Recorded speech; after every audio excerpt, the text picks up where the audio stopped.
Привет, народ, с вами Скиф, и сегодня мы разберем, как проходить бесконечное испытание «Спираль тени». Сразу скажу, что испытание требовательное к вашим войскам и вашей аккуратности.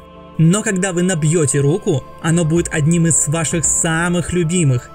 Здесь очень много войск, которые можно уничтожать массовыми ударами, а значит цифры у нас будут сегодня очень большие. Так как же выбить максимальный урон и не облажаться?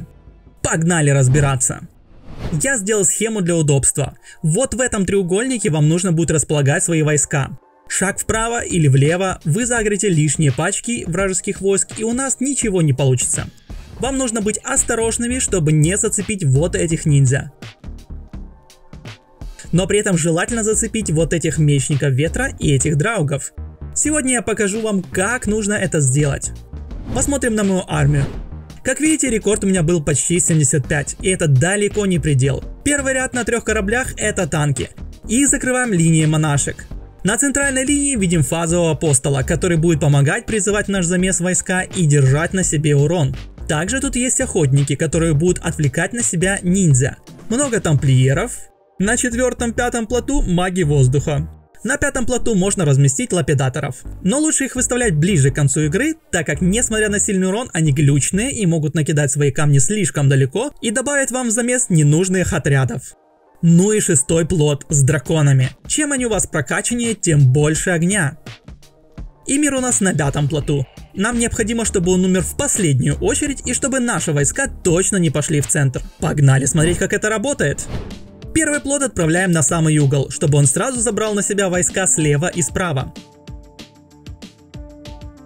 Можем помочь забрать драугов, кинув в эту точку десант. Выпускать остальные корабли будем по таймингу вражеских волн, которые смотрим вот здесь.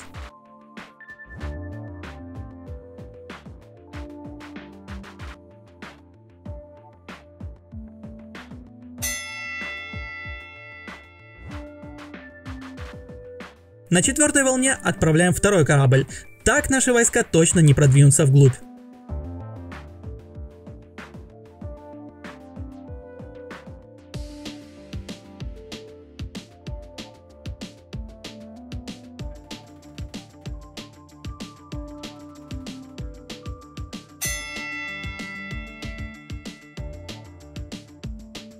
На 7-й волне отправляем последнюю пачку с танками и монашками. Как видите, отряды стоят очень стройно.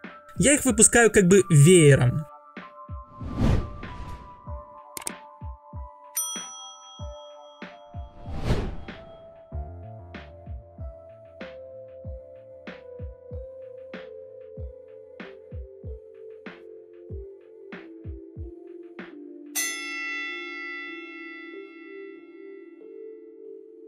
На 9-й волне выпускаем тамплиеров, магов воздуха и священников, чтобы дать больше урона и защитить наших танков.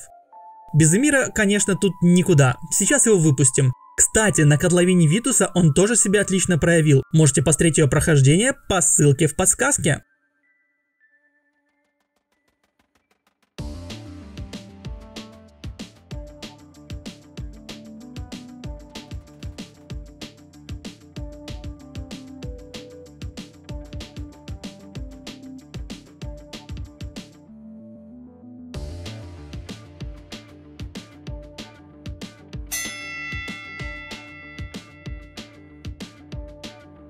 Приблизительно на 10-й с половиной волне выпускаем 5-й плот с Эмиром.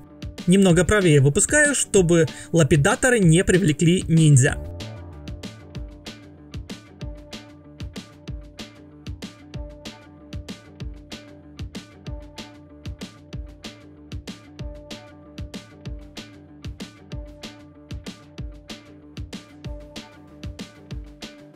Когда увидите, что танки внизу начинают не справляться и умирать, подкидывайте немного перед армией десанта.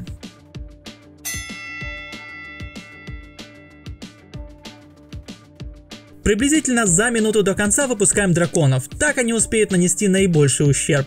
Пробовал выпускать и раньше, но их просто убивают или они привлекают ненужные войска, так что просто делайте как я.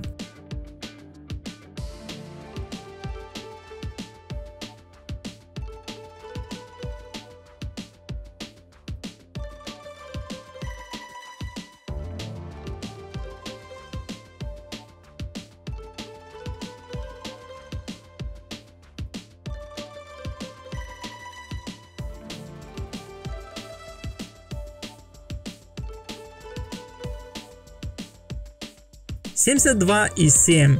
Хороший заход. Посмотрим показатели битвы. Ледяные титаны, конечно, тут рулят, их нужно беречь. Со временем я хочу колоссов также заменить титанами. Тамплиеры молодцы. И оцените, как хорошо себя показал фазовый апостол по заблокированному урону.